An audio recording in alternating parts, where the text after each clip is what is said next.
Halos naranasan ko na rin yung depression. Halos na-experience ko na rin yung parang may bumubulong sa'yo. Tama talaga yung depression. Na parang may bumubulong sa'yo, parang itim na anino nakaaligid sa'yo. Hey, what's up guys? Welcome back to my YouTube channel. It's me again, Cons Regina. And for today's vlog, guys, is gusto ko lang magpagdaldalan sa inyo and magkwentuhan saglit habang wala si Amo. Alam nyo, bilang isang kunyang, hindi ko naman nilahat, pero dito sa situation ko is, ito lang talaga yung happiness ko, yung lumayas ang Amo. Wala po kasi ngayon si Lola kasi nag-dinner sila sa labas. So, since food allowance ako, Since food allowance ako dito, so, after kong hinatid si Lola sa baba, dahil sunundo siya ng kanyang anak, so, dumiretso din ako, bumili ng aking pagkain. So, ito ngayon, kumakain ako. Talaga, samahan din ako. Panoorin nyo lang ako habang tayo nagdadaldalan. Kung ikaw ay nandito sa vlog ko, maraming salamat. Magpapasalamat ako unang-una, of course. So, ito na yung vlog natin is, grabe, alam nyo, stress talaga ako araw-araw, promise. Kaya, kung nagbabala ka papunta dito ng Hong Kong, kailangan talaga magbaon ka ng maraming pasensya.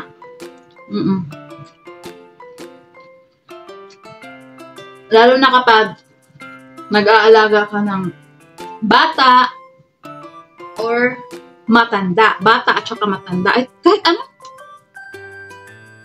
Alam talaga ba ng pasensya? Dito naman sa case ko is hindi ko talaga ma-explain. So, pangit naman din kung marami akong sasabihin patungkol sa amo ko. Basta, ngayon, isa ang salita na lang, mahirap pakasamahan ang amo ko. As in, alam niyo yung marami kang problema na dinadala. Tapos, dagdag pa yung amo mo. Araw-araw, sakit sa ulo. Tapos may pinagdadaanan ka pa. Harap. Sa itaas na lang talaga ako kumukuha ng lakas. Kabalan ng dasal. Kahit na alam ko nasa malaking problema ako ngayon. Huwag nyo na lang amalamin guys, pero pag nandito na kayo sa Hong Kong, unang-una talaga, yung mga problema talaga dito sa mga domestic helper. Hindi ko naman lahat is mostly yung bangko. Ako po ay napabilang doon, yes. Pero hindi po ako umutang sa bangko para sa luho, para sa personal na ginamit ko naman siya sa tamang paraan. Okay naman talaga umutang sa bangko. Pag may investment ka, hindi masyadong masakit sa akin. May binabayaran ako buwan-buwan. So, isa lang masasabi ko, ang hirap talaga kapag ikaw ay parang bakit tawagin na breadwinner. Ikaw lang inaasaan halos. Ang hirap. Kasi syempre, kung may problema, syempre ikaw din ang gagawa ng paraan. Kaya nagkatambak-tambak na. Kahit na, alam mo nung halos wala ka nang maibigay, halos na wala ka ng magawang solusyon, pero pinipilit mo pa rin. Isa ako na hantong doon. Kaya tambak-tambak, patong-patong na, kaya eto ako ngayon. Alam niyo, halos naranasan ko na rin yung depression. Halos na-experience ko na rin yung parang may bumubulong sa'yo. Tama talaga yung depression. Na parang may bumubulong sa'yo, parang parang itim na anino nakaaligid sa'yo, yun. Parang nabuudyok sa'yo, sabihin sa'yo, ay yung biglang na lang maisip ba, sabi lang yung utak mo, siguro para matapos na lahat ng problema ko, parang magpakamagana na siguro ako. Sorry ha, alam ko mali talaga na mag-isip ng ganyan. Pero kusa talaga siyang dumating. Kusa siya talagang dumating sa isipan ko, lalo na pag naglilinis ako ng terrace, sabi ko, ay pag naglilinis ako ng bintana, minsan iniisip ko, sabi ko, siguro, ang sarap ito, tumalo na lang kaya ako para matapos na yung problema ko. Pero, dahil sa strong faith natin kay God, never talaga nanalo yung kasamaan.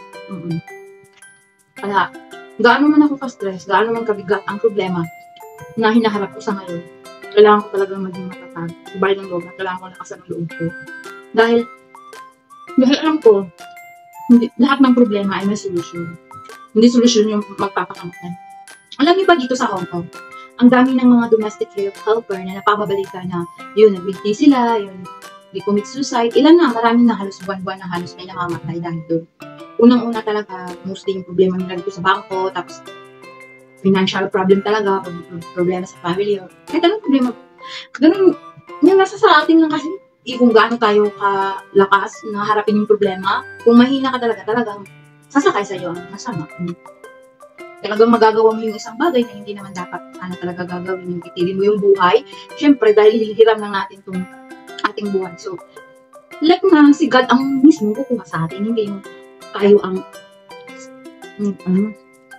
tayo yung bibitiw, tayo yung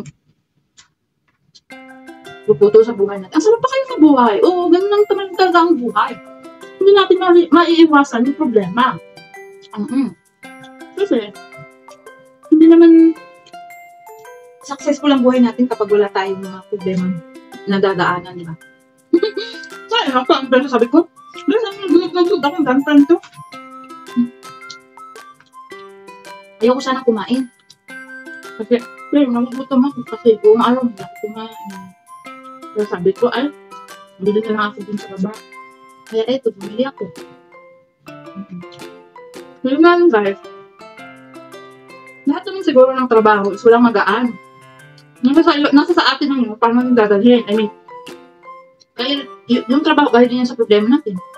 Wala na naman lahat na mabigat na problema is hindi natin masusolve. So, may susolve din talaga natin yan. Kaya, be strong lang talaga. Kaya pinasabihan ko sa sarili ko, Inday, be strong. Guys, promise, hindi halata na may problema ako ngayon, pero carry lang. Hanggat hahanapan ng solusyon. Hahanapan. Kaya, akala mo yung mga OFW, sobrang saya at masarap ng buhay dito sa amin. It's a big no.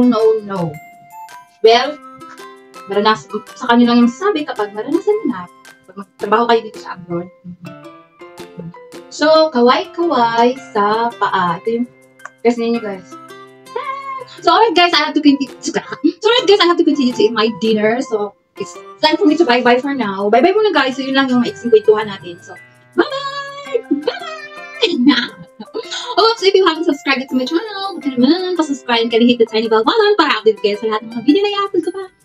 Bye!